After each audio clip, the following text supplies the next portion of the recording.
Okay, so that's very few. Keep your hands up, keep your hands up. How many of you whose hands are up were your parents born in a city?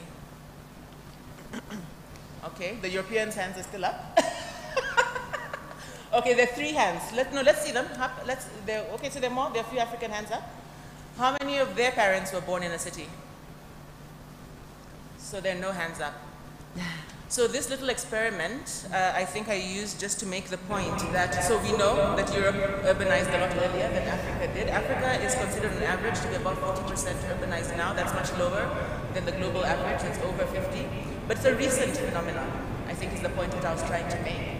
And I think it's also for many of us a very uncomfortable phenomenon. I think we have a very love-hate relationship with the idea of urbanization. So often when I tell people that I'm doing urban work, and in South Africa, I think Sintola can attest to this, every time you take the stage and talk about urban issues, the first hand that goes up is going to ask you, what about the rural? And I'm inclined to do the same myself, because I think we have a particular relationship with the urban that isn't comfortable, because we think it means we've lost something, or we think that we aspire to something different than what the urban stands for. And I think that's part of the conversation we want to have today, because it's an ugly truth. The fact is that, just to give you some stats for those who are sort of inclined that way, is that Africa's population, we're told, is growing at about 3.6% annually. And that's compared to a global average of 2%. So we're growing faster. That's not new. I think most people know that than everywhere else. But most of that growth is in primary and secondary towns and cities on the continent. So when we talk about over the next 3 decades, half of the people on this planet being added in Africa, so that's just Africa accounts for half of the population growth of the world in the next 3 decades, the majority of that will continue to concentrate in urban areas. Now, why is that an issue, and why are we talking about this in an innovation conference? That's an issue because all of us who live in African cities have seen the consequences, maybe not so much in Kigali, because Kigali is actually, and Christian will tell us what he thinks, but it seems to be a fairly organized African city. But many of us have seen the disorganized face of urban growth. We've seen the growth both of high density, what people like to call slums, but informal settlement happening in the core and in the fringe of cities. We've also seen the low density sprawl, what we urban planners detest, is where cities just begin to sprawl and become a huge cost and with big consequence for everything from the environment to the public purse. And so these are the things that concern us when we talk about cities. What's the link to innovation? Cities, we're told, are problem rich, so all the things I'm describing create a whole lot of problems, and we've seen those problems of infrastructure, problems of housing, problems of transport, economic access, and all of that. But they also create solutions and possibilities, and I think that's what we want to talk about this morning in this plenary and in the sessions that follow. So let's talk about these complex, messy places. Christian, I thought I'd talk to you first, because you're the home base.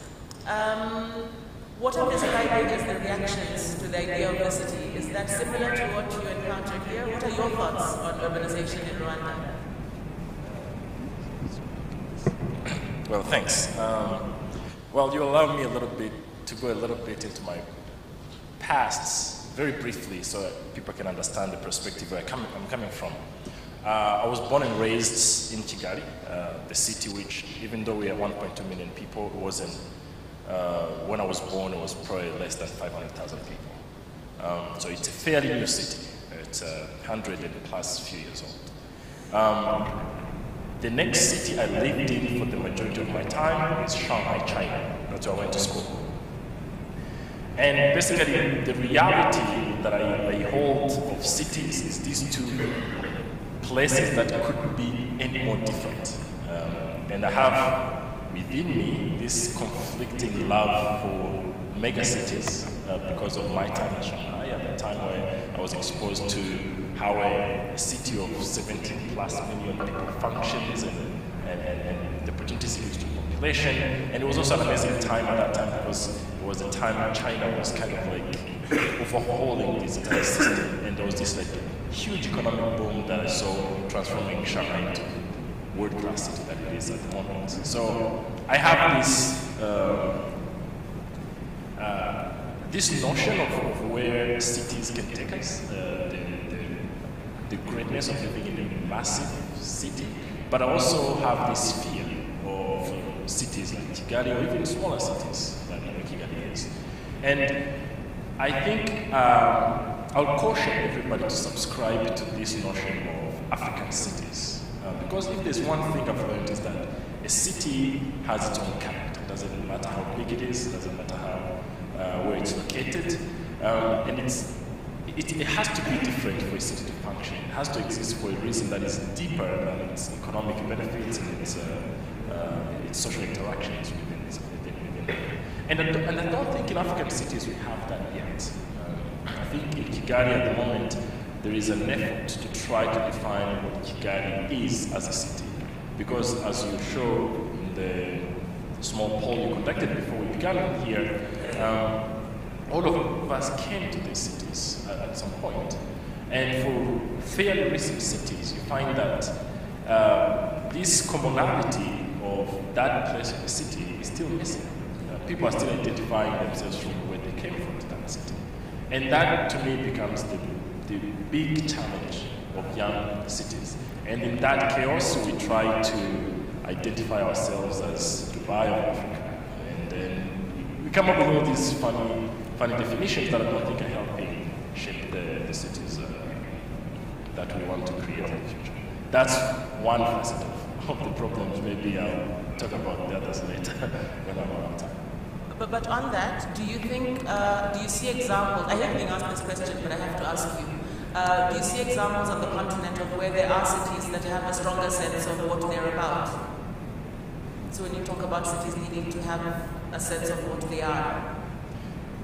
Well, through citizens of these cities, I've had encounters with people who are very proud of their cities. When you talk to Ethiopians who live in Addis Ababa, they have this strong history background for Addis Ababa. Everyone you talk to, a cab driver or a scholar at university, they can tell you this rich history of Addis Ababa and how it's set up, and its reason behind it, and the fight, the struggles of the city. So when you go around the continent of Africa, you can find these pockets of cities. Of course, Ethiopia is one of the largest cities on the continent, granted. But many cities that we see are going to be key to this growth of urban population of Africa lack that. The majority of them were set up as either commercial hubs during the colonization, so they started out as like commercial centers and just grew like sporadically because that's where everybody was migrating from the rural areas were coming, and then this natural increasing population, which by the way accounts for 75% of the urban population growth in Africa, is happening in around those areas that initially were not started as this single idea of a city that should be there for a reason and fits into this larger fabric of our African landscape. Maybe, Sithole, this is a good place to bring you in, both from the perspective of South African cities, which I know you know very well, which have a particular history, and maybe you might want to comment on that, but also as you've gone around the continent and you engage with this issue, this uncomfortable issue of urbanization, what's your sense of it? Where are we with the idea of coming to terms with our urbanization? Thanks very much. I think thanks to the organizers firstly, and I think to the panelists. So where are we? I think we are slightly far as a continent from a policy perspective. We're a bit far from realizing the truth about the potential that urbanization and cities carry in realistic terms. But I think let's start at the beginning and say, at least in the last 600 years or so, the continent has gone through slavery, it has gone through colonization, then there was post-colonization, and we are where we are now. So it can't be right that when we talk about our cities, we aspire to a city that is either American or European. So first and foremost, what is lacking in how far we are is our inability to aspire to something, the stuff that you talk about. What is the purpose of this city? So I think first and foremost, that's the issue. Secondly, And I've had the privilege of attempting to understand what's happening in the African continent. I mean, the continent is vast, by the way. You have to realize that by geographic size, 3/4 of the world can fit into Africa, but by geographic size. So the continent is quite vast. So it's quite important for us to understand that for us to respond to urbanization now, we have to understand the continent differently in its parts, not as a whole.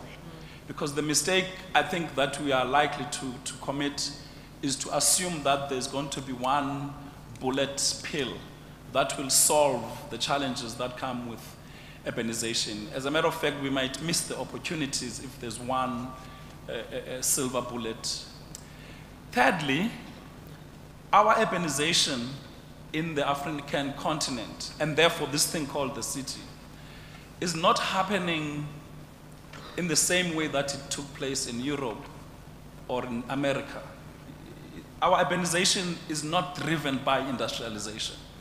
When Europe urbanized, it was because there were jobs that were being created in the cities. So they were moving from an agricultural to an industrial mode of production.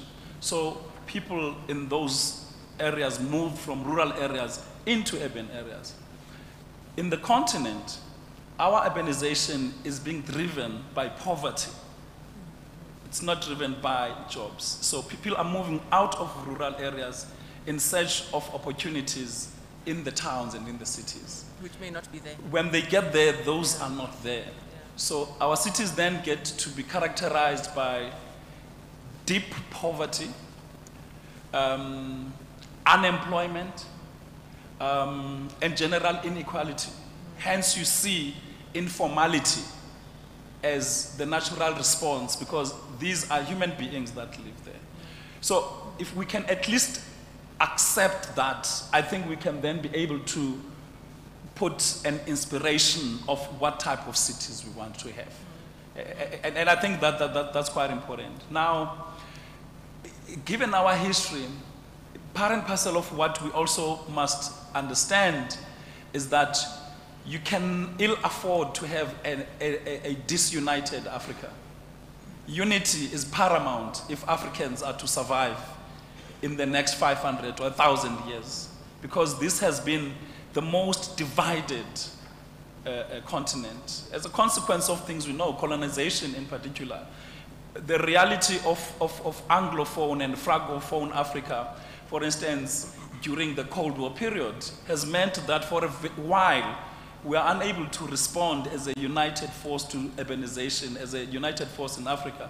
We've had to steal ideas from our colonizers and not generated our own ideas about how we want urbanization to take place. Nice, nice. Yeah.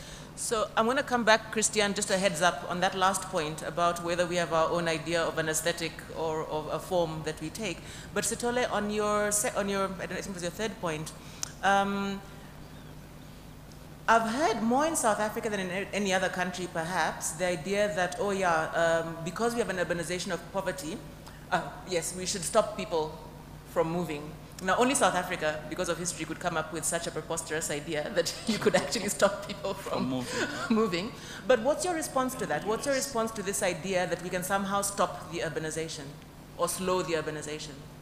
Okay, so the only reason why we think you can ever stop human beings from movement, and the reason why that is a South African phenomenon, is because we have had apartheid.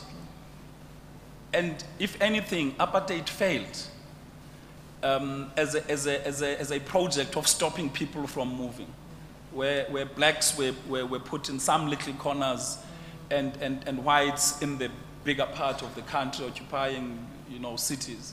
So that has failed. So we can't go back to that experiment again because we know it's going to fail. If anything, the one thing that we picked up in South Africa is that every 70 or 80 kilometers, there's a town. And when we go back to history, what is clear is that towns were formed in part as a consequence of movement. So horse-driven, a horse cannot ride for more than 80 kilometers per day. Then they will sit down and then suddenly a town is formed. Then there's the next movement. So it's not possible to stop people from moving. People are human beings. You have to utilize anthropology to understand that you can't stop people from moving. Yesterday, I was sitting with someone who was saying, it's not impossible that in the next 200 years, you might have an African being a president of any of these European countries because that complexion is changing. So there's Africans that are moving from the continent, moving for greater opportunities where they see them, and in this instance, Europe.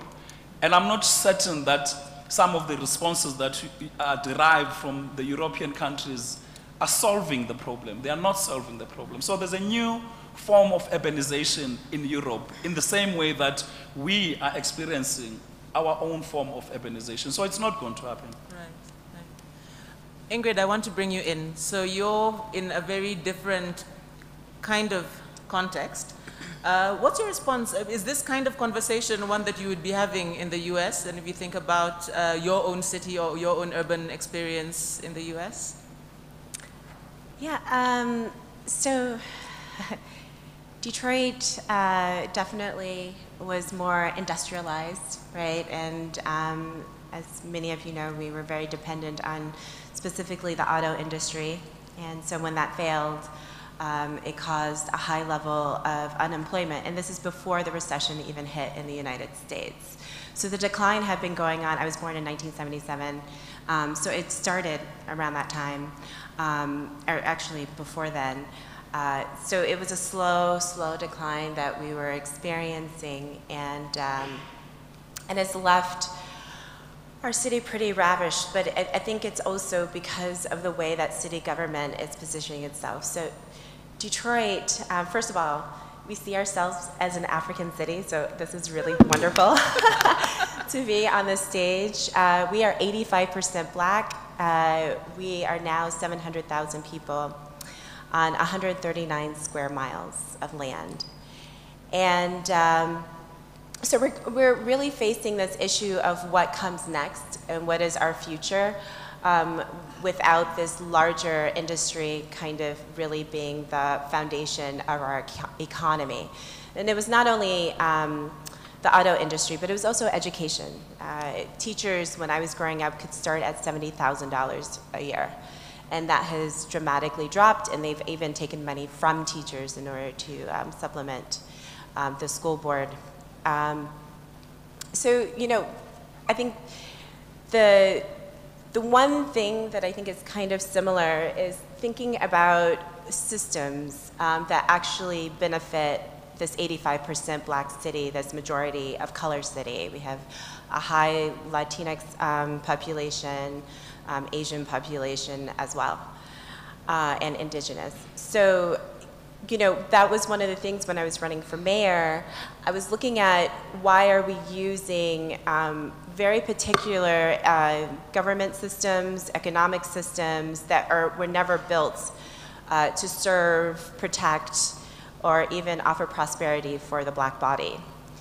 And so that's the transition point, and that's what community-led initiatives are looking at right now. How can we secure ourselves in a way that is outside of this kind of colonial context in terms of the construction of these systems that are causing us harm. One of the major challenges, we're facing many, many challenges at the moment, but there is an aggressive push to make sure that lower income people leave the city because they really want white bodies to come into the city. And in the United States, white bodies represents value and capital. And so part of that push is water shutoffs. A lot of people don't realize that thousands and thousands of Detroiters are living without water as we speak. And the city is shutting off water. 17,000 households were at risk of water shutoffs in March alone. In the summertime, it goes to 3,000 a week, intentionally. And so in terms of poverty, our median income is under $20,000 a year. So our poverty is really high. 60% of youth are in poverty. And so when we're dealing with these water shutoffs that are causing a public health risk, and city government understands that, like knows that our water bill is twice the national average because of infrastructure and the way that we process sewage, we're handling the bill of the processing of the suburbs sewage. They still penalize the poor. And this is, you know, they also foreclose on occupied homes so that they can push us out and then have the property value drop. Investment comes in from all over the world and they sit on the property, they let it kind of decay so that then they can attract even more money to do whatever they want at a lower price. So these are like, you know, a lot of I've been listening to a lot of the different panels and sessions, and this penalization of the poor that I've been hearing about happening here in Africa is really similar to what we're facing in Detroit. And so design is coming into play. They're trying to create new kinds of plans and things of the sort. But until we have a human-centered government, until, you know, the values, a radical assessment of values is really taking place, it won't matter what kind of architecture or what kind of investments come. The harm that's being caused, particularly to black and brown bodies, will just continue. And it's completely sanctioned by the culture of our country. And as you probably have heard, we're facing lots of police brutality, and that's just a high level of physical violence. But there's this nuanced violence that's happening within the institutions in terms of access to capital and education and basic resources like water and shelter. So this is really interesting because I think you're giving a bit of a wake-up call. While I speak about the cynicism that many of us may have about cities, I think there's also a level of optimism in the logic of the city and the systems that, you know, that things would be better when we're urban because things get better when you're urban. And I think you're saying that it's not always that because you're embedded within a bigger system. Yes. And you know, I just wanted you maybe to go a little bit, you're raising some of the water issues about the water cutoffs and the squatting or the foreclosures. And for many of us in the room who haven't probably been in Detroit, we don't imagine America being a place where there isn't water and there's trash not being collected or there are poor people or there, you know, some of the things you're describing don't really kind of compute. Could you talk a bit about what does that look like, and is that different from another American city, and what does that feel like then to be in the same space and yet to be so different? Yeah, I think that people from around the United States are kind of shocked when they come into Detroit. We do, first of all, have very amazing, beautiful, intact neighborhoods. I do want to state that. But we do have a lot of vacant land, overgrowth on that land, and a lot of homes. We do have a lot of litter. I was just talking to somebody about Kigali. It is so wonderfully clean and gorgeous. I'm incredibly impressed by that. So stay here, don't go to America. Yeah, no, I could, I really could. and I really believe that there is a level of depression. When you're not given the options, like one of the things that politicians do, especially in the United States, is they only give one kind of option to resolving an issue because they think that that's what's going to get them elected. The problem is that our population really needs to know what other ways that we can actually solve these issues and these problems. And we're limited to jobs. And we know that jobs are not sustainable. It's clear and it's evident. It's physically manifested. And it's also causing, I think the depression that we're feeling from this high level of oppression is manifested in the land. And so we definitely have issues with litter. And we have a high level of crime because people are trying to figure out how to feed their families. What's happening now, Michigan is going to be legalizing marijuana, cannabis, And so that, for recreational use, it's already legal for medical use. That's going to change the industry. But the issue is that marginalized communities who have been depending on that as a hustle just to make ends meet will be completely X'd out of that, and police enforcement is going to go even harder. So it just shows that, like, even, you know, and then we're talking about automation and all kinds of things that are coming in, but there's no way to, like, kind of fill the gap. We're not being innovative in the ways that we are thinking about or reimagining that notion of a job. And how do we make that more sustainable? As when I was a candidate, I was proposing universal basic income using a cryptocurrency that Detroit would create, simply because we want to create a more internal kind of sustainability, so that we're not relying on corporations to hire us and fire us whenever they feel like it, right?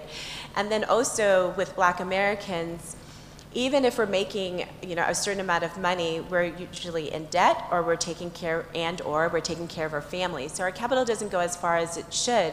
So we have this inability to buy the land and the homes, to grow the wealth for our next generation.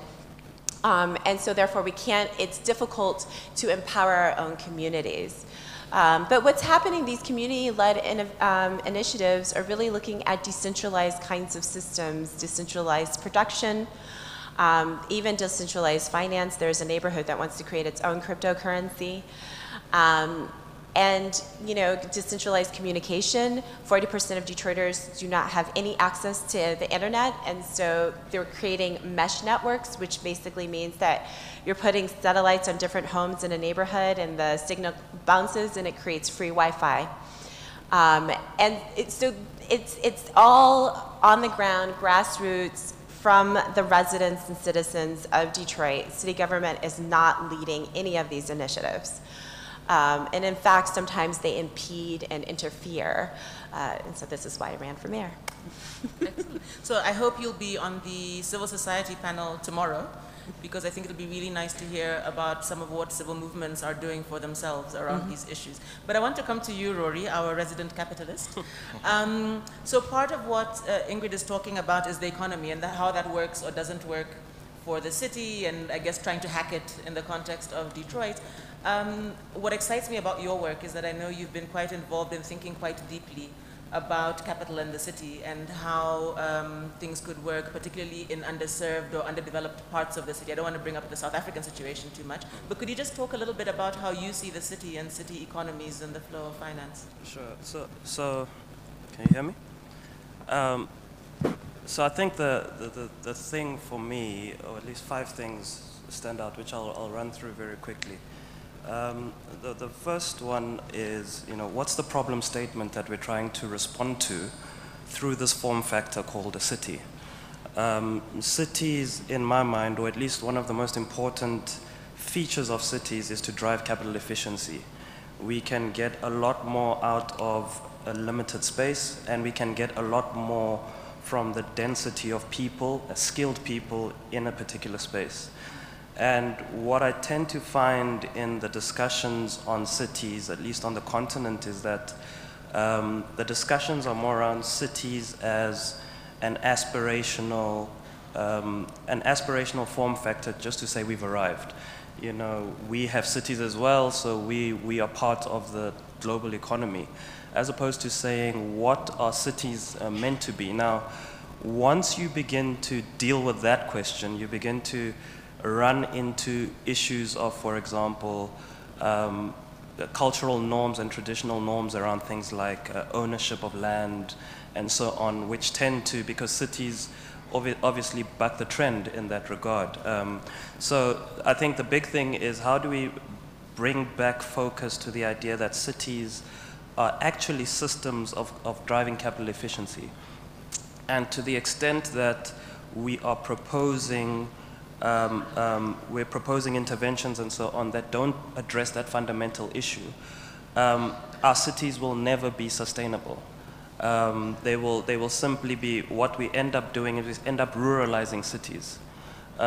We end up moving and jumping from the fact that we're urbanizing must mean that we must be a city, which for me isn't necessarily an automatic transition to say urbanization must equal city. There must be a very purposeful and deliberate approach to using the city as a form factor in response to urbanization. The second thing, so we do research and develop, business model research and development. And so we're focusing on cities and particularly the transition of South African townships and emerging African towns and cities into cities in their own right. And our conception of what a city is based on your mobile phone, right? So the mobile phone has at least 5 layers to it in order for it to operate as it does. It's got the hardware, which in the city context is the city infrastructure. It's got the operating system, which are the institutions that make the city happen. So services and systems and institutions. And then it's got the apps. And that's what you build on top of the operating system. And finally, you then have the people that use that. And so this is an integrated system that drives a particular type of activity. And we think that in the case of cities, what we have is we have a lot of interventions that aren't necessarily being approached in an integrated fashion. So you've got, at one level, interventions around addressing infrastructure backlogs and so on that are not speaking necessarily to the types of apps or the types of businesses and activities that you would want to put into the city. So as a result of that, and I think a lot of that is because you have the different actors that are involved in trying to build these cities, not communicating efficiently. We can't propose to want to build 21st century startups, for example, on 18th century city infrastructure. The beautiful thing about Kigali is that, you know, this phenomenon of cleanliness, I was observing it and I was also like, wow, this is quite interesting. But the culture of cleanliness doesn't come from just a desire necessarily to be clean. It comes from the culture growing around the hard edges of law and enforcement as one thing. So you have those institutions enabling a particular type of activity. So the big thing again is, do we have an integrated view of cities, and are we approaching it in that fashion? What I'm seeing is a confusion between our aspirations and our reality most of the time. I'm seeing interventions in policy that are focused on more what we want to be and not what we are.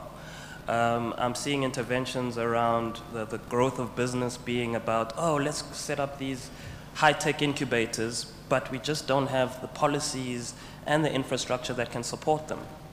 And as a result, then, the cities don't achieve what we'd hope they would achieve. I think the other thing about our cities is just the lack of socio-economic mobility or systems of socio-economic mobility within them. So to the extent that you have people coming from the rural areas and arriving here, whereas you would have both formal and informal mechanisms of socio-economic mobility, moving you from being this person who's just arrived to eventually becoming or getting to the apex of the socio-economic ladder. In our cities, I think there isn't enough work that is being done about having a very deliberate view of you know, what is the socio-economic trajectory that we want to design for our people, so that when you arrive here, these are the services that you're going to get access to, these are the resources that are going to be made available to you, and then over time you can begin to move from one level to the other. For most of our people, when they arrive into the city as rural people who've arrived, they will remain there. They will simply become an urbanized form of a rural person, and they will not become a city person. And so how do we think about, and that obviously is the role of government with policy, but also businesses and how they play their part in that regard. So that's another big issue, is how are we establishing and being deliberate? And because it's not a tangible thing, it's not about a building that I have to build, and it's not about a Wi-Fi or system that I have to install. we don't really think about it. We're not really deliberate about it. And as a result, we leave it to chance that Rory's just arrived into the city and by some luck, this guy is going to make it. As opposed to saying it is a deliberate process that Rory is going to make it. In the next 10 to 15 years, we have set out his pathway. And I think we have to be deliberate about that. The third thing is, do people make the city or does the city make the people, right? So, the phones that we use, when the phone manufacturers came up with them, half of the ways in which we use our phones, they did not imagine we would use them in that way. And so in a way, the people are also driving the way in which this device evolves. And so similarly, how do we think about the people that we bring in and their ability to use the city, and also the city's ability then to shape them, as I've just spoken about. So a city, or what makes a city work, is skilled labor as an important thing, because the high density of skilled people in one area begins to drive that capital efficiency and productivity that we're talking about. And so our education systems then play a critical role in ensuring that we can get the most out of our human capital. And I don't see deliberate attempts at ensuring that we can generate or get the most out of our human capital. And then I think finally then it's getting to an integrated view of socioeconomic development and seeing cities as just a part of it. It's not so much that we're moving from rural to cities, it's that we are inserting cities as part of an integrated economic system where the rural areas continue to exist, but cities simply enhance the ability for us to leverage rural areas and the productivity of rural areas. And so I think for me, those are the big issues when I think about cities, and the work that we do then aims to look at cities and say, well, if we're going to see the development, if we're going to see the growth that we aspire to, we have to focus on these hardware operating system aspects first before you begin to start, because the easy parts are building apps, are setting up an incubator, trying to get different activities going, setting up a park and so on. The harder things, I think, are the things that we aren't thinking about, which are at the hardware and software level, and at the hardware level, which is infrastructure, not trying to build social infrastructure that mimics what's happening in the West or even in China and so on, but saying how do we retrofit the types of social infrastructure that would be relevant to where we are. Again, not confusing our aspirations and our reality.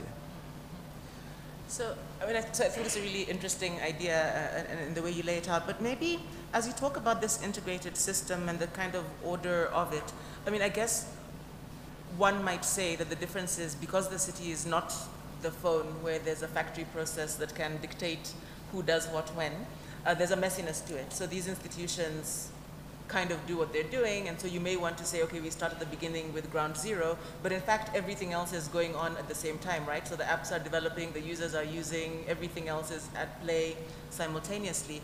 So I don't know what you'd say about that, because in a way, who or how does this integration that would be very neat and convenient, but how would it be driven in how you're thinking about it? And my second question would be, do you see then in your conceptualization the predominance of informality in our cities as a failure or as a success? So to answer the second question, I think it's not a failure or a success. I think it is simply what it is based on where we are. The failure is in our inability to create systems that turn that informality as an energy into another type of energy, into a more productive type of energy. It's those systems of social mobility that are failing, in the sense that what informality represents is it represents enterprise, it represents initiative. And the big thing then is how do we provide capital, how do we provide resources that then enable us to use that same energy but in a different way and in a more formal way, so to speak. I think to characterize, let's say, the development of a device as a factory process is slightly flawed. in the sense that you have a multidisciplinary approach to developing this. You have a number of different disciplines that come together, and simply the manufacturing process becomes an A to B process. And so in the very same light, cities need to begin to take a multidisciplinary approach to their development. What tends to happen is, and what tends to happen is, business tends to get left out of that development process. They simply become seen as tenants within the city as opposed to co-creators of the cities. So we need to begin to develop these multidisciplinary platforms, but based on almost a common view about what we're trying to do and what do cities exist for. Because again, capital will tell you that, well, we aren't sentimental, right? We're not going to come and invest capital into a city just because you want to see yourselves being like Dubai and speaking nicely about yourselves, right? We want to gain a maximum return for our capital. So to that extent, we then need to we need to build cities in a way that drives that capital efficiency, both commercial capital, but also human capital and so on. So I'm going to ask you to help us lead into Q&A now, since you're the last speaker for now. We'll come back around. But for people in the room who, by and large, I would assume are not urban planners and are not maybe thinking about city all the time, but are living largely in cities, what does this conversation we're having mean for the phone users? So we are all city users. The thinking you've been doing about how cities ought to work and the fact they are meant to drive efficiency and they need to be more deliberate, what would you say people in the room should be thinking about as actors in the city? So these are largely people who are either, they're just users. So it could be an innovator, could be a resident, could be an academic, could be whatever. What should urban dwellers be thinking about if we want to be more deliberate about our cities? That's a tough question. I'll ask Sithole as well, because he loves raising this as well. So off the top of my head, I would still say that how do you develop an integrated view of the city, as opposed to just looking within your own domain and saying the city needs to become this based on the fact that I am operating within this domain.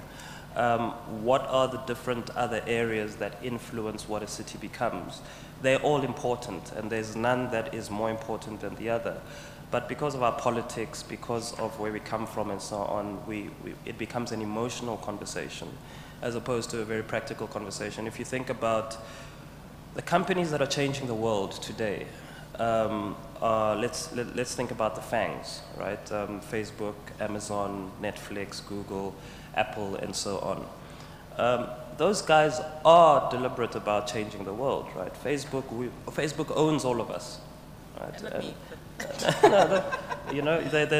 They have all of our information and so on, and they're fundamentally they're determining who becomes the president of the United States. And so I think we have to.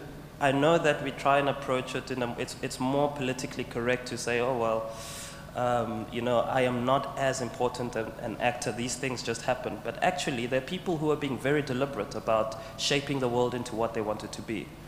And I think those of us in the room and others need to become more deliberate about our role in shaping cities into what, and being very hands-on in doing that, rather than just saying, oh, well, there are a lot of different actors.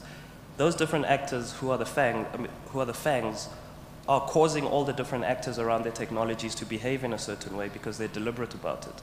And I think we need a similar type of aggressive posture to turning our cities into what they are, because if we don't, our people continue to suffer the indignities that they do. Okay, so we're coming to the room now, so please get your questions ready, but that's one challenge. Be deliberate. You are an actor. You're shaping the city. Sithole, I'm actually going to go around. Maybe all of you will pose a question to the room before they start barraging you with questions. Sithole, what should people in the room be thinking about? I think, yeah, let me say I agree in part with Rory, that the city has to be about creating capital efficiency, but I also, and perhaps this is what I'm throwing out to the room out there, how do we create social efficiency? Because it's something else to have capital that is efficient, that is working. I mean, capital by its very nature is quite exploitative. And some of the byproducts of that exploitation are poverty, unemployment, and all of those things. So unfortunately, capital tends to take care of itself and assumes that the byproduct of its own efficiency is the responsibility of government. And I think that's where the tension begins. So there has to be some compromise. So the question to the room is, how much compromise? How much profits should capital be allowed?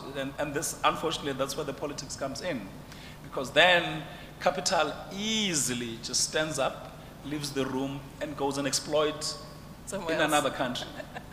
Hence, you know, concepts such as globalizations, it's not like they come from nowhere. They come from the deliberate. It's capital that lobbies.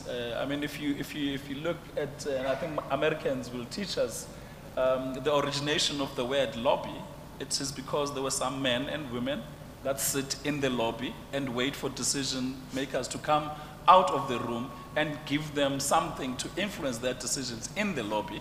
They became called lobbyists. So, so there's something that needs to give, and I think that's my question. At what stage do we say we have created the type of balance that leads to a sustainable city? Because once you have somes that are haves and the others not having, then that's not sustainable. Okay. Yeah. And the question is, how do we drive social How do we drive social efficiency? So I accept that there must be capital efficiency, but how do we get capital to see itself as a contributor to social efficiency at the bare minimum? Okay, the room, you got allow it? me to jump in there just very briefly. Oh, before Christian's this, right in, because okay. I have a very different take on that. I don't think the question should be, what should be the compromise? Because I believe strongly that the systems that, basically the definition I've given to cities of creating that efficiency is the fundamental problems that we have with cities as a solution right now. Like, it's not about the compromise to create that balance, but how do we achieve that balance? Because without that balance, nothing is going to happen. I'm going even to throw in another one, the environmental, which we forget. Like, the capital, I can understand it. Like, it has been driving the majority of our cities for the past, I don't know, since I was born and even way before that. But there was also like another aspect back in history, which is still exists today, of power. Cities have been symbols of power play, and that also cannot be taken out of the equation. So to me, like those four things, how power is distributed geographically, but also from what Ingrid was talking about, like in bodies of different populations, it must be achieved. That's one, that balance has to be achieved. Two, environmental protection and best practices must be achieved for us not only to have sustainable cities, but sustainable built environment at large. Of course, capital, our productivity as human beings on this planet must have a system that accounts for that efficiency and how it grows, so we can capture the results of our collective work. And then the social interactions. How much are we willing to sacrifice these underlying social systems that actually makes us human, to the extent of, to the benefit of efficiency? So to me, like those four things are fundamental questions we have to question about our existential status on this planet, whether it's in the city or in the rural areas or in our professional bodies, before we can start then defining, then what becomes a city, what becomes a rural area, what does an architect do, what does a mayoral candidate do, what does a capital investor do to help advance our society at large. Okay, so your question to the room is this more fundamental question about how, but also expanding the question to including power and environment as we think about these efficiencies of capital and so on. Yes, yeah, but from a little bit radical point of view, to say, basically, what are things that we cannot compromise on for us to achieve that balance? Excellent. Ingrid, you want to add on to the questioning? I'm thinking about your, Christian, your comment about what can we not compromise on and what are we willing to sacrifice to achieve these new systems. You know, everyone's kind of covered everything, but one thing I do want to think about is developers coming into the city. Detroit is very vocal and almost demanding of developers and urban planners to be very, very sensitive to the hyper-local culture of the communities within Detroit. And so we are in the process of kind of radicalizing development in that way. Simply because the black body is usually invisible, our culture is invisible, our way of living is invisible. So whatever's being developed usually kind of pushes aside how we actually interact and move within our city. So we want that to stop. And that's what's happening right now. And so I'm wondering what are the process, like what radical processes are happening in terms of development here in African cities.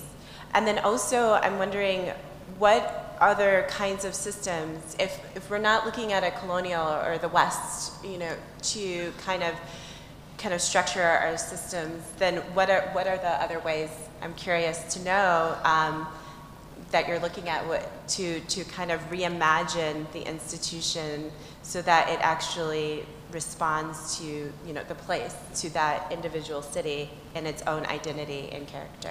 Okay, so what are our prompts for reimagining? And then in a way linking back to Christiane's question about what is a city trying to be, this hyper-local idea of context and specificity of what are we. So, you've had questions raised to you, so please raise your hands, contribute, try to answer the questions, not just asking more, okay? But questions are also good, we'll take them. We have some mics in the room. Let's try and take as many as we can. So please just say who you are and then be succinct if you can. Thank you, thank you very much. My name is Burhan Mabugaz. I was attending another meeting, which I'm extending to attend this, a very lively discussion. Just want to say, I'm not a town planner, I'm not an architect, but I have ideas about cities and I have traveled to many cities. I don't think there is, as such, the phrase African city to me is not meaningful. These are just cities in Africa. And if I look at them, some are mega cities that are downstream cities, like Cairo, like maybe Lagos. So in other words, they are exposed to huge danger when it's not even raining there, but it may be raining upstream. Others are in highly water-stressed environments. Did you say Habaroni? Yes. Yeah, so that would be an example of water-stressed cities. I've lived there 17 years. Some are high-altitude cities like Addis Ababa, etc. So their environments are different, and their features and how they should operate can also be influenced by such situation. Yes. Many of these cities grew not by planning, but in a sort of ad hoc manner. But some cities can be rebuilt. You mentioned Shanghai. I think London was rebuilt. You started whatever rate. Addis Ababa is being rebuilt, as you can see. Even a poor country can actually take measures like that. And therefore, really, are our schools of architecture and town planning really geared towards these African needs or not is a question. Migration to cities is driven by, yes, poverty, because the cities travel very many and provide many benefits, health services, education services, entertainment services. All these are not present, besides being poor, all these are not present in the rural areas, and therefore that's what sucks the population into the cities. I don't have recent statistics, and I am afraid to mention them, the rate at which migration from urban to rural areas in some countries in Africa are actually astounding. And therefore the issue where innovation is required, one, how to receive them, how to settle them, etc. But on the other hand, how to stabilize, that migration, how to provide some of these services. And in this regard, I think there was a reference to some technologies that were recommended during the speech of the CEO of NEPA. They mentioned precision agriculture related like drones in agriculture, which perhaps can engage young people to operate the drones, etc. He mentioned also microgrids, where in fact you don't have to wait for from the dam high transmission line going to the rural areas, but rather small appliances small setups. I remember a small island in the lake of Tana in Ethiopia was provided with a complete unit for electrifying something that would have been difficult to put transmission lines through the lakes, etc. And then also he mentioned Gymride, I believe, yes, which can really in a few, it's not up and running yet, but could actually solve the malaria problem forever. So these are some of the areas of innovation to stabilize from the root and also at the destination how to facilitate and how to re-engineer and redesign our schools to suit our purposes. Thank you.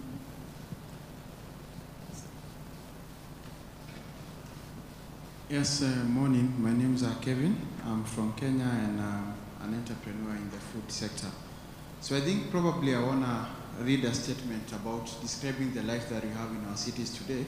Then I see if I can try to maybe mention some. So the world over, cities are becoming hotbeds of vice. On every hand are the sights and sounds of evil. Everywhere are enticements to sensuality and dissipation.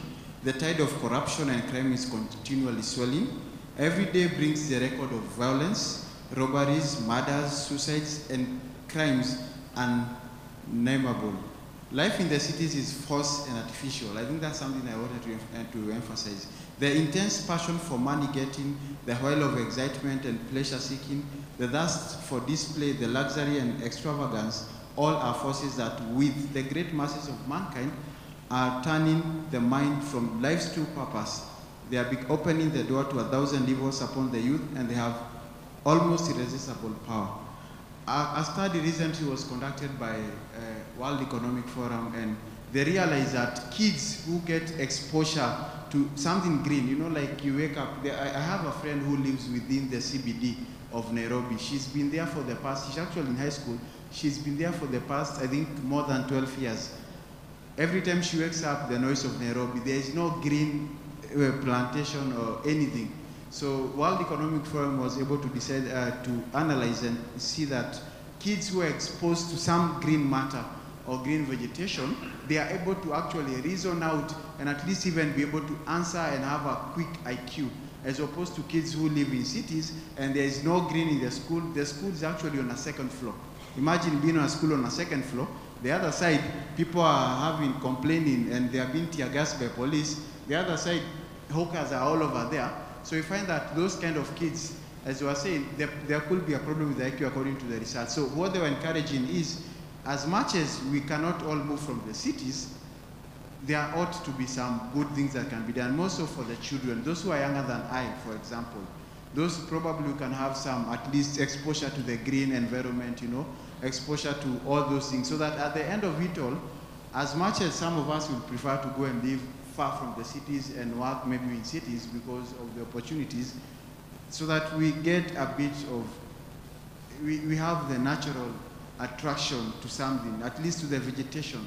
I know of so many people who own maybe a number of things or who do business in town, but if you go to their home and where they live every day, they live somewhere far away from town, because you find that you are able to even relax, able to do a few things, you are health-wise, you can be able to wake up and jog. But look at the life in the cities. It's a bit of a mess because of pollution. Look at Sri Lanka, whereby they are having so much trouble to do with how to control the papers all over and everything. Too much pollution, noise pollution and all these things. So you find that as much as the cities are there for us and for us to keep them and to get water and everything provided, we need to work out some measures, and maybe some people should address how we can work out measures good, so that those who are living, I don't know which is a rural city in Kigali, I'm not sure, within Rwanda, which city is it? A rural town? Yeah? What's a rural town in Kigali? Any rural town far away from Kigali? You mean the farthest? Yeah, farthest maybe. Rusizi probably is the farthest. It's like 6-hour drive, I think about 400 kilometers from Kigali. Oh, how, okay. So probably to mention of that kind of a town, maybe far from Kigali. If I couldn't get somewhere where I can do some farming, basic farming, I saw some people exhibiting some hydroponics, a lot of good exhibition down there. If I can't be able to get even a farm, but if I get somewhere where I'm able to farm, then the idleness in the cities that will make me to go and mug someone or in the slums will never be happening, because I have something I'm doing there, then I come to the cities to bring my products. So I think, yeah.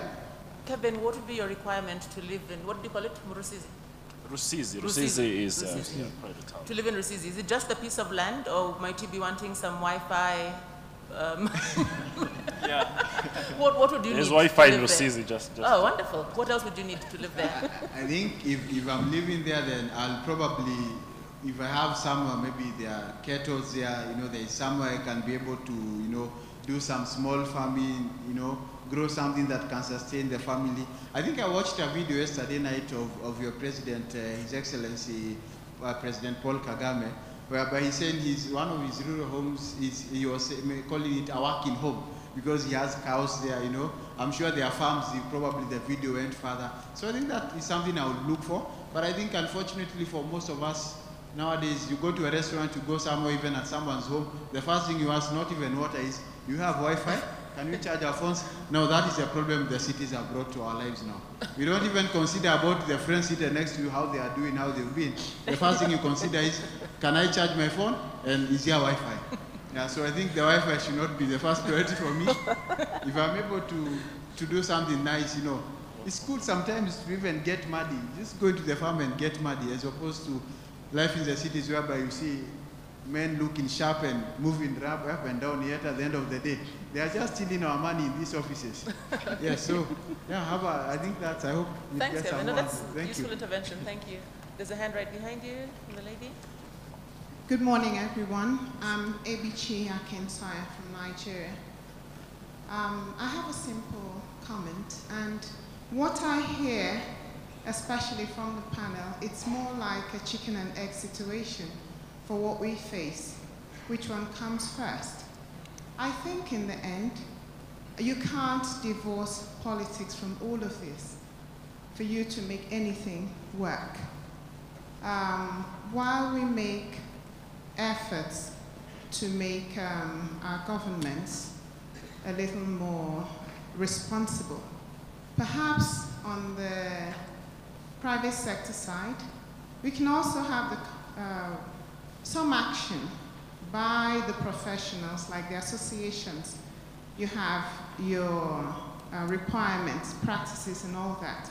I think there should be a stronger push to ensure that certain things happen. And when we do that, and also if we have a little bit more cooperation, just like we were talking about cooperation and integration between African countries, if we do it with the professionals, I think we can have add a little bit more pressure to governance and the government authorities, and make them do certain things. Then we can achieve what Tori said in terms of having certain specific things that happen, having plans when people come into cities, so that it just doesn't continue to grow in the haphazard manner it's gone, but we have a more organized way, and we begin to start to sort the cities out, as well as, of course, making sure that we begin to do something outside the cities that keep people away from the urban centers. Thank you. Okay, there are a couple of hands here in the front, and then some in the back there. Is there another mic that could start moving? Thank you very much. I am Javan Okello from Kenya. I'm a social entrepreneur in the areas of water and sanitation. And I was born in the rural area, and one of the things I realized when I reached the city of Nairobi is that you get paid at the end of the month, but you pay your rent at the beginning of the month. So you join the city in a debt. Yeah. Then in the city, you pay for rent, you pay for transport, you pay for food, you pay for gas, you pay for everything. Literally, I see the cities as the modern day economic slavery centers. Yeah, so the question is, why would somebody want to leave a rural area with all these things to go to the city? The thing is, reasoning from cause and effect is not that they prefer the city, but because the perception of opportunities in the city. So if we could devolve these opportunities to rural areas where people have open space, they have land, they have grass to play on, and they have farms to grow their food, then I think we could help solve this problem, especially innovation that pushes people from the cities to the rural areas. Another thing is that it's not just the problem of movement from rural areas to the cities, but also a struggle by Africans to leave the continent to go to other continents, especially Europe. You saw last year whereby Africans were being arrested trying to escape to Europe on a crocodile's back, yeah? and some die in the process. Yeah? So how can we make opportunities for our people in Africa, especially in rural areas? Because I'm told by the recent statistics that every day 40,000 people move from rural areas to urban areas in Africa. So can we reverse the trend using innovation, especially on, you talked about social efficiency. Can we develop cultures that cease to glorify blue-collar or white-collar jobs and invest on innovations that promote settlement on rural areas? Thank you. There's one more here in front, and then can we take the next set from the back there? Are you happy, panel? Do we just allow everybody to just get the ideas out? Okay, great. Yes, Riel Miller from UNESCO. Thank you very much for the discussion and the panel. I think it's really been inspiring. It's been really a brilliant panel. Thank you. Yesterday's discussion, in part, one of the things that struck me was that we were in large part, I think, thinking about innovation as something that was building on the industrial past, wherever that happened to be. And I think that the stress here on the non-industrial nature of what's going on and how that alters the way things work, but also the way we think about the future is fundamental. And when you push that envelope and say, then what do we do deliberatively? What do we do with our human agency? I think you raise an absolutely fabulous question, which has to do with our imagination. And I guess my question back to you, so not trying to answer, would be, what is it, and Africa is a big place, that's already been said.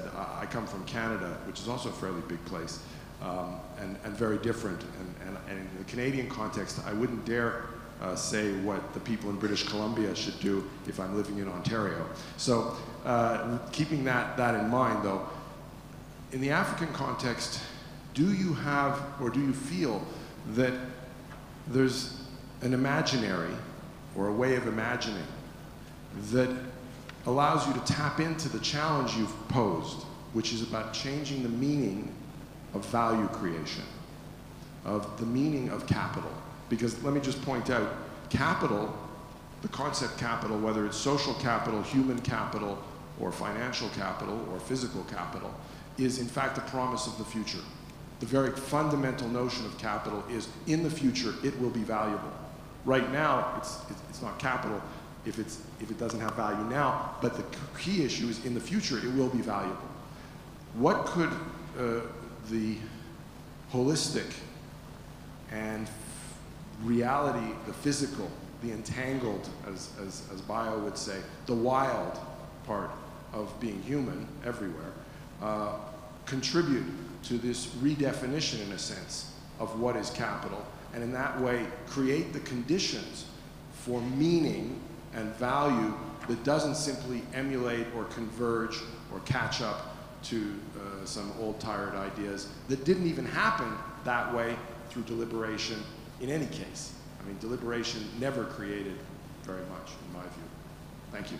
Thanks, Rhea. We had a few here. Could we take maybe the last three, unless, okay, there's one on that side. We'll come to the last two there, and then let's take these three here. Sorry to point at everybody. I'm just trying to guide the mics.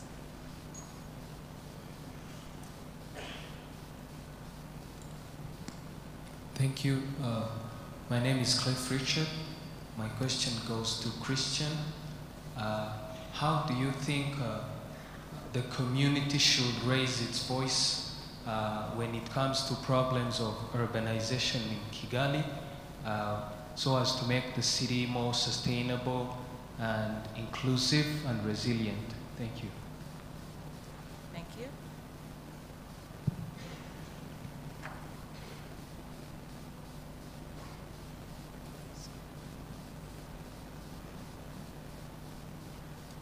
Does somebody have the mic? No, but There's there's two two hands. hands. There's one here in front and there's one there in the back. Thank you. Thank you. I'm Emmanuel, a conservator. Sorry, what did you say? A conservator. Okay. My question is, when it comes to smart city, I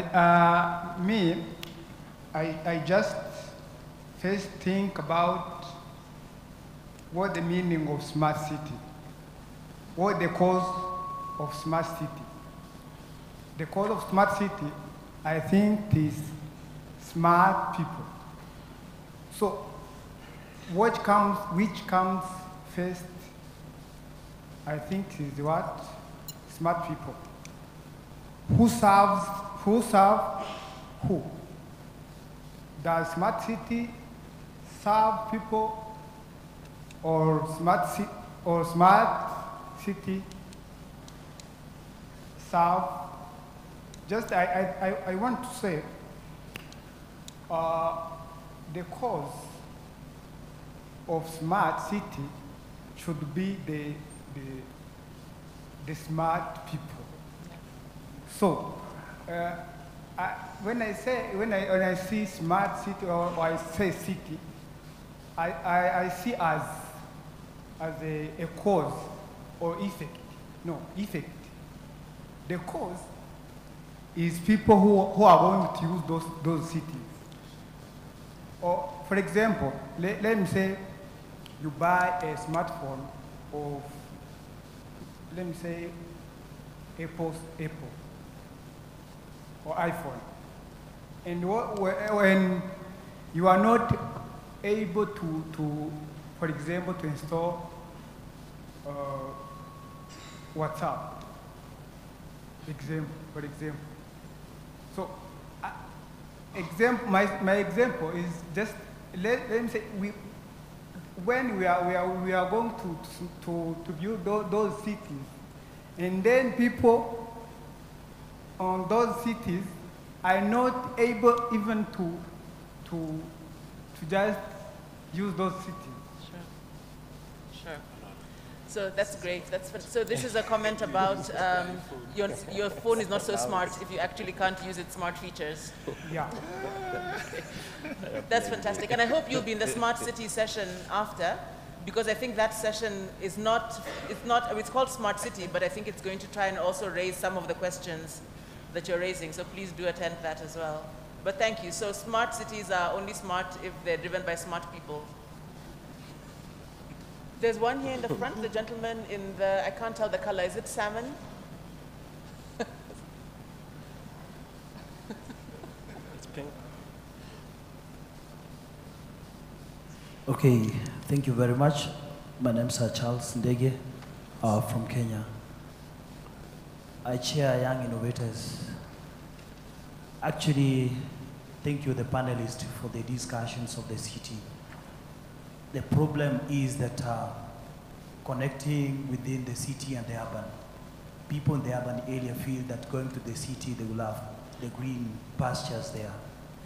But on innovation content, whereby we are a group of 25 guys, they all migrated from the rural homes to the urban to look for the green pasture. But because of the problems, they forced them to the corner for them to come up with something for them to be sustainable. Like a guy who invented M-Pesa, the guy lived in Kibera, wanted to send his mom money in the rural homes because the mom also expects much because his son is the city. On that process, he was giving someone 200 shillings. That's around $10. Use as a credit. On the same process, this guy can be able to send that credit to a friend who is in the urban. So instead of buying a credit, the money to buy a credit, it was to give his mother, so that it can be used as a credit. On that process, that's how the investor came to birth. I'd like to say that people in the city spend most of their time sleeping, and the people in the urban spend most of their time thinking on what will I eat tomorrow, because these are the people who have enjoyed the Raxalia. Research done by World Bank on entrepreneurs and innovation. A guy in the city was given $10,000, and a guy in the rural homes was given the same amount of $10,000. The guy in the city bought a very expensive smartphone, iPhone, and the guy in the rural home bought a wheelbarrow to escort his bananas from the shamba to the market. The difference within this is that there is what we call a generational gap under mind perspectives. If the people in the city can be able to go home and give the people who are in the rural home the knowledge they get in the city areas, I think we'll be able to bridge the gap within the people within the city and the rural homes.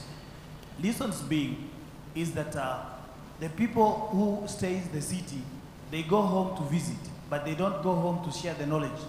They say, in December, I'm going back to the village to see my people, but not to go there and share the experience. About the food security that now every country is crying about is that the people in the city don't go to the shamba, but the people in the rural homes, they can be able actually go to the shamba and have some produce for these people in the city to can have the receiver end.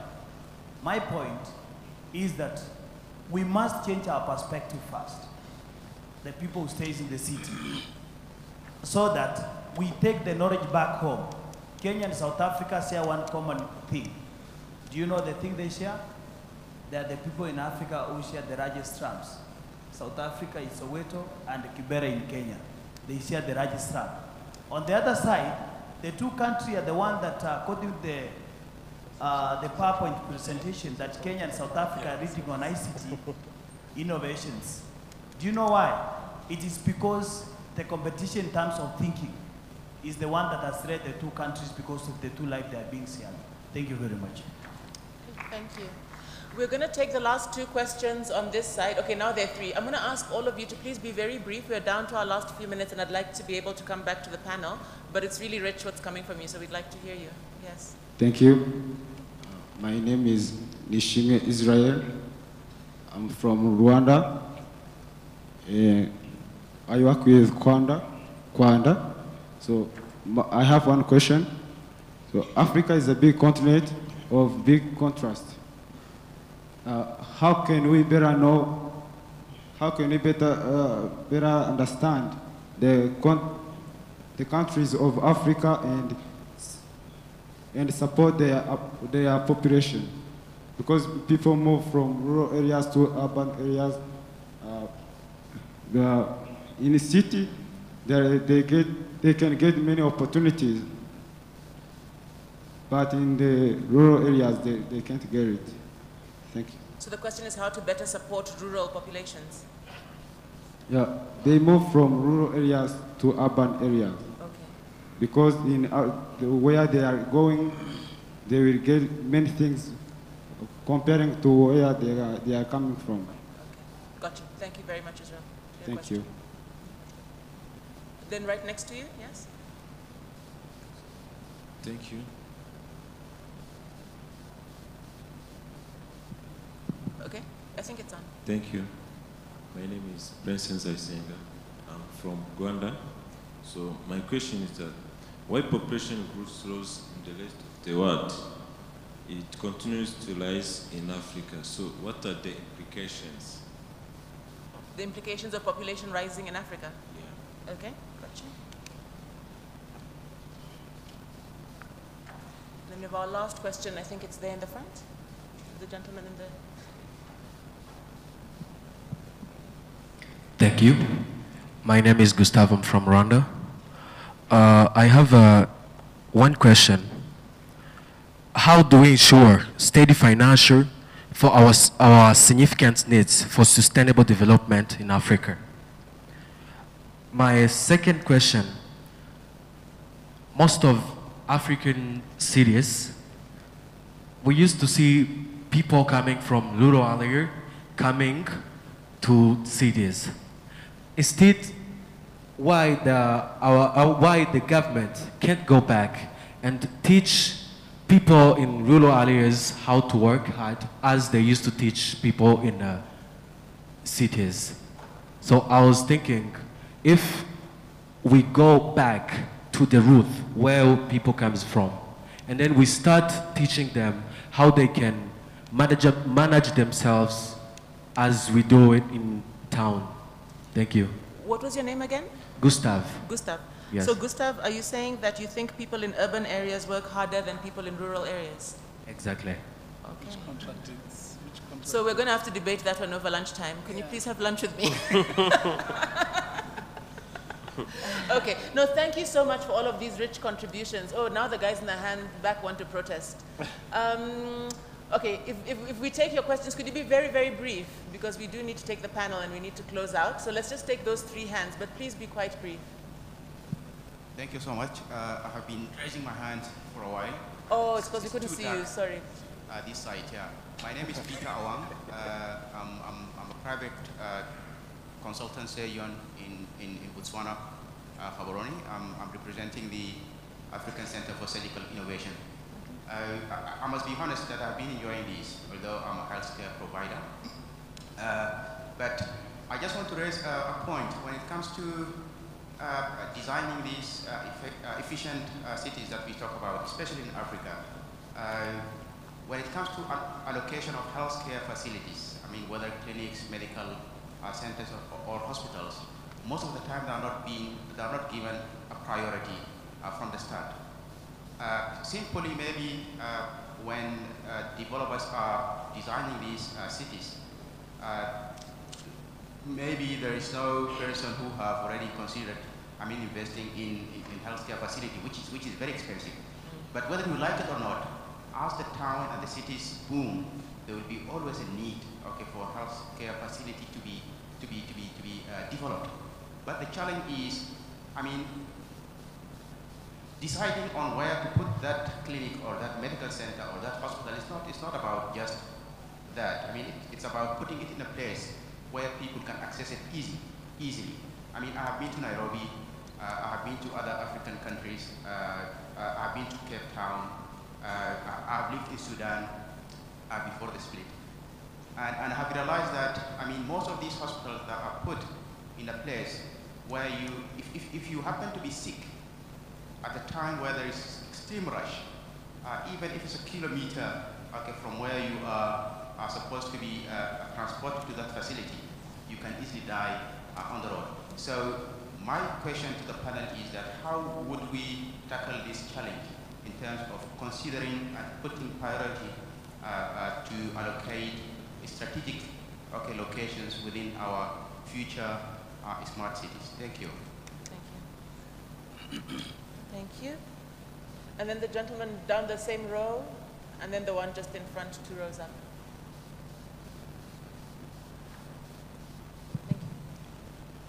Je m'appelle Joyeux, je viens de la République démocratique du Congo. Je veux parler en français.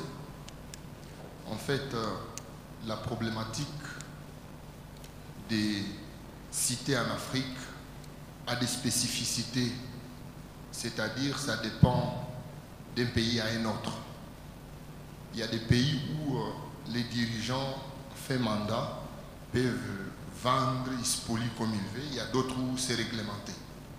Je voulais savoir s'il n'y a pas lieu, par exemple au sein de l'Union africaine, qu'on vote de loi qui protège la construction des cités en Afrique. Comme ça, ça nous permettra d'avoir un contrôle un peu plus efficace, même si un gouverneur de province veut aller à la fin de son mandat, ne se permettra pas de spolier. Et cette loi pourra protéger. Voilà un peu ma question.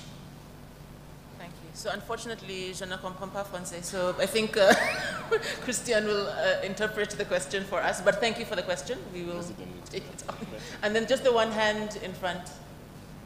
There, yes, then that will be our final question. Or comment, sorry. Thank you. My name is Billy. I'm from Kigali. I have one comment to So people move from rural areas to the cities. I think the cities, it's just a name.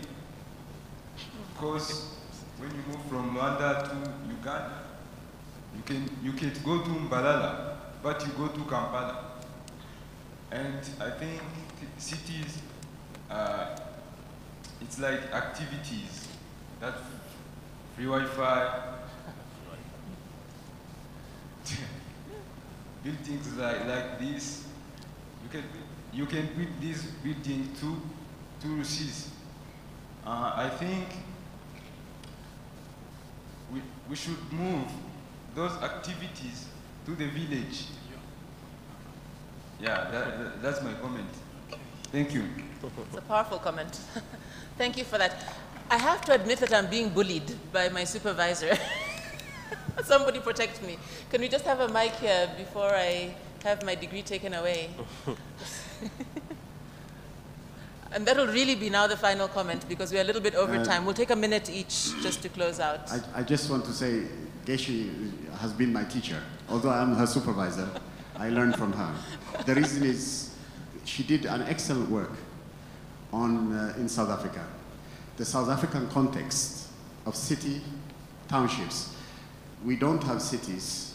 We have cities, but we have also townships. The townships are called cities, but they lack nearly most of the things that cities have. So she chose to do research on how do we innovate, do innovation system, apply innovation system to actually upgrade and standardize the whole city structure in South Africa. And it was really very good work she did. But I must tell you that when she did her data collection, she insisted that I should come. I have never been to the townships in Atchiville, Mamelodi, all these places. So I said, Geshi, is it okay? Is it safe to go to the cities? She said, no, Mamu, please come. You need to see how the cities, how we do also the research. Then she luckily found a young man, South African, who was also doing the interpretation when she did the data collection. And sadly, in the process, unfortunately, they killed him. And it was very difficult for her to do all the research in the townships. But eventually, she succeeded. She has done it. Now, I'm insisting that the book must come out. We need to get the book out. And I want to get involved in it. So I'm trying to see if we can do a contract before she goes out. Anyway, thank you for this. But I just want to say something to you about cities and rural areas. My dad went to England. When he went to the urban, he called it the urban jungle. Get me out of this jungle, he says. When I take him to the countryside, he loved it. To the sea, he loved it. The city of London, he says, this is a building jungle, I don't want to be there, he said. So I like us to find a way where our rural lives are also very, very good. But how do we take all the things we do in the cities, in other words, the health system, the education system, and just embed it in the rural areas without changing it into cities? And don't build urban jungles. Build beautiful cities with green land, everything, trees, forests, and everything else. Thank you. Thank you very much, Mamo. I thought he was actually giving me free PR. It turns out it was a business pitch. But thank you for that. Okay, we don't have much time. A lot of the comments are really about the rural, as one often gets. And I think it's an important thing. I think it's something that's clearly disturbing us because it keeps coming up. So Bob Marley also talked about the concrete jungle, and people don't want to live in these concrete jungles. So what's to be done? I'd like to, without directing you to any specific questions, because there are sessions after this that give the opportunity for depth, I'd just like to give each panelist a minute and a half, just to give a reflection. Please respond or comment on anything you've heard that touches you. But unfortunately, it's also your final comment. So maybe, Rory, we start with you now and we go down. Make sure you touch, the French one I didn't understand, so you will have. Yeah, so I think we need to deal with the stigmatization of cities. It sounds like when we speak about cities, we also make a moral judgment. You know, I'm hearing city people, and these people that, you know, that don't go back to their homes and so on. And I think there has to be a distinction between city people, rural people, and people. If you put people in a particular context and give them particular opportunities, they will tend towards particular behaviors, and that is irrespective of whether they're in a city or they're in a rural area. I think we have to also understand why cities exist once again as a form factor. If I have to provide electricity to people in a city, I can reach a lot more people with a lot less capital expenditure just from social expenditure, so that the power lines that I need to put out. Whereas in a rural area, I stretch power lines and I'm reaching maybe 2 or 3 people every X number of kilometers. So there is a functional reason why cities need to exist, and I think we need to get away from this thing that they are an inconvenience. I think as a last point, my view on urbanization and indeed cities and the development of cities and even people is much like energy. I think we need to move away from the idea of trying to destroy energy, but figure out ways of harnessing and directing that energy. We aren't going to stop urbanization, and we aren't going to stop people aspiring for other things. What we need to do is figure out how do we create the mechanisms and the systems that harness those aspirations and those energies into something that is more productive for all of us. Let us stop making moral judgments about the city life and so on. There are people who prefer that and the people who prefer the rural areas. That's good. So let's figure out ways of saying how do we make sure we get the most out of these two people irrespective of where they stay. Thanks, sorry. Sitole? Okay. No, thanks. You can call me Chair. Chair, yeah. So, number one, we all want a better life. All of us. Whether you are tall or short, or you are in a rural, or in urban, or wherever you are. So let's understand that. So there's nothing stupid about someone being in either a rural or an urban space. We all want a better life. 2, I think as Rory says, and I think as the gentleman from UNESCO says, cities are capital. They present an opportunity. They don't present a threat or an end of culture. If you want to put on isibeshu, do that. You can do that in a street, you can do that in a rural area. It doesn't mean you shouldn't put on your traditional clothing or carry a knob kiri. Number 3, stop thinking that you're going to reverse urbanization, my brother. It's not going to happen. Urbanization is a phenomena that any society will go through. The only difference with our urbanization is that it's not accompanied or it's not driven by industrialization. It's driven by poverty. So as Africans, we need to think differently about our urbanization. Hence, I don't call it urbanization. I call it deruralization. Right? Once we get to these spaces called cities and towns, the only thing we can do, precisely because we all want a better life, the only thing we can do is to say, what compromises should we strike? What are the minimums and the maximums that we, because we remember, countries have gone to war for nothing other than wanting a better life. The problems we're facing now of inequality, poverty, unemployment, it's another form of war. So we have to deal with that. It's a fundamental political issue that you cannot escape, that cities are political spaces that are contested between those that have money and those that do not have money, and the only thing that we must do is to compromise. So is it a chicken or an egg? No. It's both. We both want the chicken and the egg. After all, I mean, they produce each other in one way or the other. Okay. Sorry. Do you want the egg first and not the chicken? No, I'm saying and the chicken omelette. And the omelette, yeah. Okay. It's all and I think the good thing, though, if you look at this thing, and this is my last comment, from a historical point of view, the advantage that is there in Africa's current phenomena of urbanization is that our urbanization is damn young. It is so young that other continents actually want to be in Africa. Other continents, their population is dying. They've got aged, unproductive, or slightly becoming less productive populations. Our urbanization is on average anything between 16 and 35. So there is energy. So this thing should not be seen as a problem. It's a huge opportunity. Thanks very much. That's great. It made me think about how many Black Americans are talking about moving to Africa at this point. It's another kind of urbanization we're yeah. going to have. We're trying to leave this oppressive country of ours. So, you know, the conversation about the rural and the city is very fascinating for me as an American. My grandparents came from the rural, Great Migration to Detroit, and we have a full disconnection.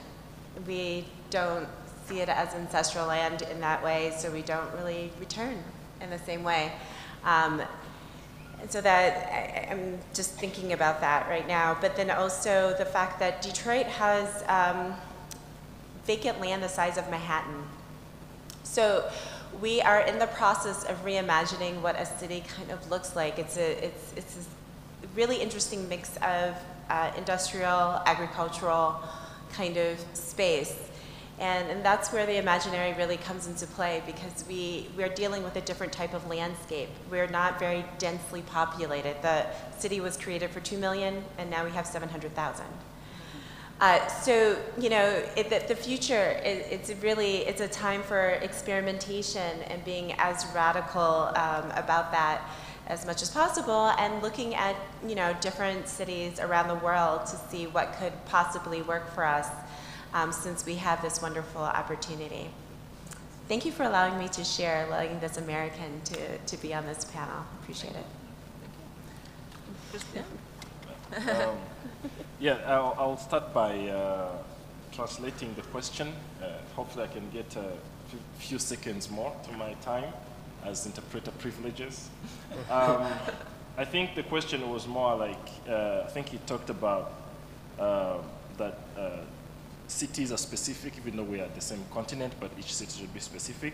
And then he says, like, shouldn't be a way where at level of organs as the African Union, there can be laws that are erected specifically to protect, I think, cities, existing cities in Africa, so that the residents have a platform where they can start from to voice their needs for cities growth. That's how I understood the question. I'm not sure if and I'm not sure if I'll be able to answer that because I'm not part of the African Union.